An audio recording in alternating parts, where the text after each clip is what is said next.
अक्सर मेरे पास आने वाली कुंडलियों में जब अनमैरिड बच्चे होते हैं, मेल हो या फीमेल, वो अक्सर पूछते हैं कि साहब क्या मेरी कुंडली में लव मैरिज का योग है या नहीं पूछते, क्या मेरी कुंडली में लव मैरिज का योग है। तो साहब उसकी जांच हम कैसे करेंगे, आज उसी पर चर्चा करते हैं।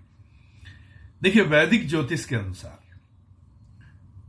पांचवें भाव को रोमांस का भाव माना गया है, रोमांटिक अटैचमेंट का भाव माना गया है, और सातवें भाव को शादी का भाव माना गया है।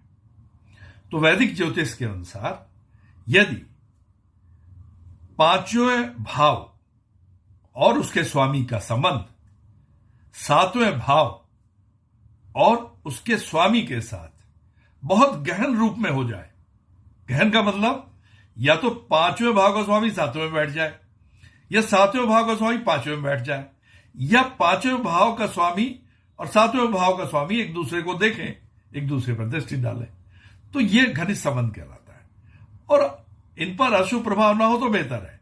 शुभ प्रभाव होगा तो लव मैरिज सफल होगी, अशुभ प्रभाव होगा इन पे तो वो असफल होगी या उसमें बाधाएं आएंगी।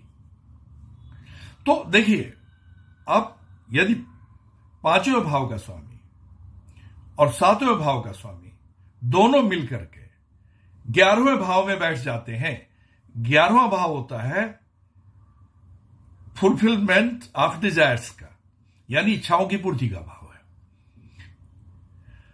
तो ऐसी स्थिति में चाहे वो मेल की कुंडली हो या फीमेल की कुंडली हो, यदि उसकी कुंडली में ये योग बन रहा है वैदिक ज्योतिष के अनुसार कि पांचवें और सातवें भाव के स्वामी यदि कहीं भी मिल जाए तो कमजोर योग बनेगा, लेकिन अगर वो 11वें भाव बैठे हैं तो साहब फिर ऐसा जातक लव मैरिज के अलावा कोई और मैरिज करेगा ही नहीं।